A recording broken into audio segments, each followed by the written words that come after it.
योग्य दिलेलं आहे की आपल्या 25 भगिनींचं सिंदूर पुसलं गेलं आणि ते त्याचा बदला घेण्यासाठी म्हणून हे ऑपरेशन केलेलं आहे आणि त्याला नाव पण एक योग्य नाव दिलेलं आहे. त्याबद्दल भारत सरकारचं अभिनंदन.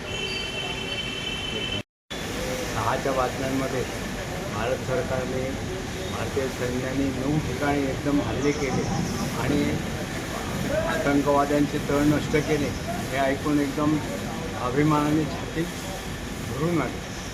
गेले 2-3 दिवसापासून देशातल्या 200 ठिकाणी मॉकड्रिल घेणार आणि असं एक वातावरण निर्माण केलं गेलं ज्याच्यावरून पाकिस्तान्यांना वाटलं की बहुतेक भारत आता घाबरलेला आहे आणि त्यामुळे हे सगळे मॉकड्रिलचे वगैरे प्रयोग करत आहेत आणि एकदम रात्री 1 वाजता एकाच वेळेला 9 ठिकाणी हल्ले करायचे आणि आतंकवाद्यांचे तळ नष्ट करायचे आणि ज्याच्यात सुमारे 1000 आतंकवादी मारले गेलेले आहेत हे ऐकून आपला पूर एकदम भरून येतं आणि त्याच्याबद्दल मोदी सरकारचं आपण अभिनंदन केलं पाहिजे.